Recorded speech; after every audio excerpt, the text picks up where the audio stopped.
God Matthew Otieno. Unapigwa mrefu, anaipata Samuel Onyango. Kini imepotea tayari. Benjamin Murimi Mosha. Napigwa mbele, yupo onside Hansel Ochieng. Hansel!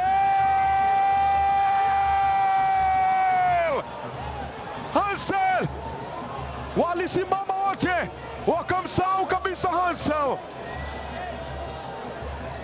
Hansel Ochieng anaunyamazisha na ukimya unatanda Dandora. Watu walikuwa wamesimama wamemwacha. Alikuwa katika nafasi nzuri. Hakukuwa na communication. Levin Joseph anasema sio mimi niliyomweka. Hansel anasema siwasikii. Anataka dive. Alichelewa kuanguka. Anataka wenye kujua shughuli kama zile. Kiguswa tu. Benson Ochieng Omala sasa. Omala! Benson Ochieng Omala is back. And he is awesome. Amerudi Benson Ochieng Omala. Shughuli yake hii. Mpewa hapo Konyeki.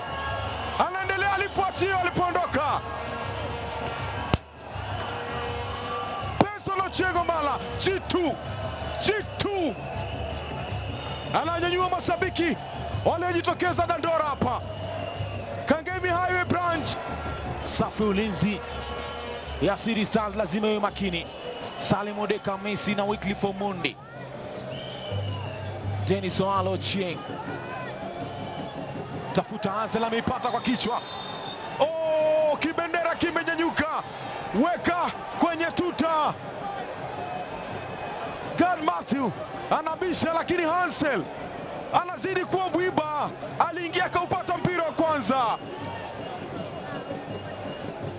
Isaac Kamisi anambia rudi huko sehemu yako.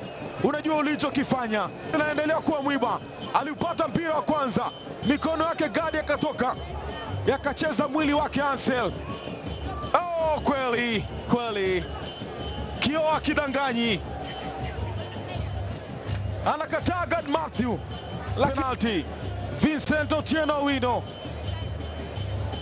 ana magoli matatu mpaka sasa. Anakwana na God Matthew Otieno.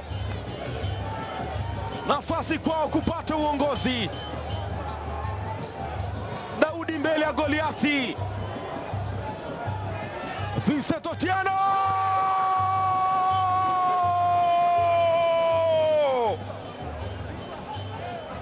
Vincent Otieno Owino anaendelea alipoachia Hansel Ochieng.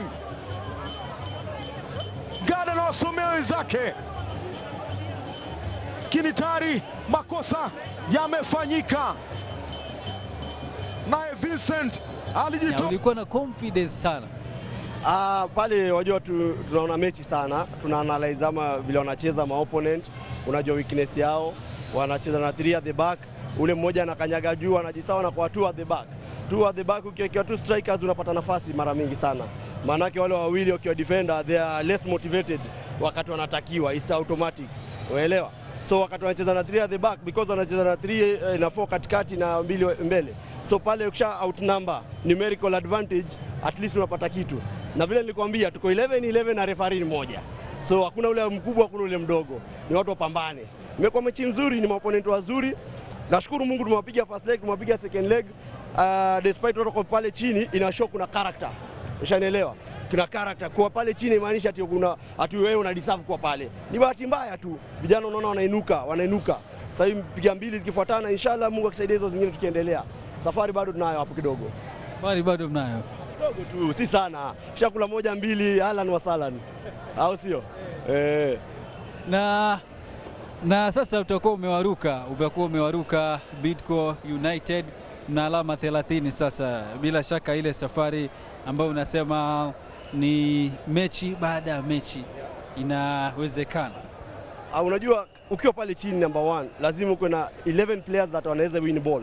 Number 2 ukiwa pale chini kila mechi ni finali. Hakuna tunaangalia mechi hii ati sijui kuna mechi inakuja. Hii ni final. Wewe unapigana kufa kupona. Heri player achoke, apate jiraha, lakini kesho tuko na mwingine anakuja afanye kazi yake. Sasa hakuna mambo ya kujibalance sijui atucheze vizuri. Kila mtu anapiga mechi kama finali. Ushanielewa? Pale tukishikana hivyo, na vile nilikwambia tulipiga win moja pale, vijana wakakuwa motivated.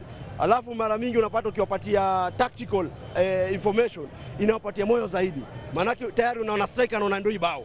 Kama ushamwambia pale kwa watu wawili nyuma, na hapa wewe tukikanyaga mbili tuko watatu, kwa sababu tunacheza na 2 striker na namba 10 anakuja tunakuwa watatu. So 3v2 hapo unaingia tu unapiga bao. So advantage ya kiwanja, unajua mpira inateleza sana pale inakimbia. So mara mingi ikipigwa space ball lazima first step zako zikuwe very quick. Ushanielewa? Maana yake kiwanja inateleza. So ukingoja kama ile manyasi kidogo inasukia kwa neti. Next match mna Posta Rangers, na tofauti ya alama 3 sasa. Posta na nyinyi ni alama 3 peke yake. Hiyo nayo pia ni finali bila shaka. Tunashukuru, manake kila mechi tunaiangazia kama finali. Sasa pale katika Posta unapata pia pale tumewasoma, tunaangalia game yao vile wanacheza, nimekuwa mechi zao kadhaa na makochi wetu tumwangalia. Alafu nzuri pia mara mingi vile mimi nimeona si timu nyingi zinabadilisha formation kwa kila mechi. So ile uliona ndo mara mingi itakuja, itabadilika sana. Ushanielewa? Sasa ni vijana pale ukisha prepare kulingana na ile situation ya ile mechi. Si ati wewe ati vile tutacheza general. Unajua mara mingi sasa tuna prepare kama finali, tuna prepare kila mechi kulingana na opponent anacheza vipi, opponent akona watu gani. Ushanielewa? Maana yake kama tunajua tutakanyaga juu. Sasa tusiogope wakikanyaga juu. Kitu tunafanya ni nini? Wakikanyaga juu tunajua kuna advantage pia mwacha shimo. Ushanielewa? So even Posta pale Ulinzi juzi nimekuwa tumwangalia mechi vile wamecheza, wamepiga comeback, umepata after some small rotation walifanya sana pale katikati, unaona. So zile pia tutajaribu tupambane nazo katika mazoezi kwanza, ingaji time ni kidogo manake ni Sunday. Lakini at least ukipata ile information inapatia wachezaji moyo. Manake wanaona pale kuna nguvu, pale kuna shimo, si kama wakiingia kwa ground blindly. Manake ukipata ile mpangilio wanapata kama kucheza mechi kabla ianze. So mechi kianza tayari wako na like 15 to 10 step ahead. Inatupatia advantage. So tuko ready tu polepole tutoke kwenye nyekundu tusonge. All the best. Thank you very much.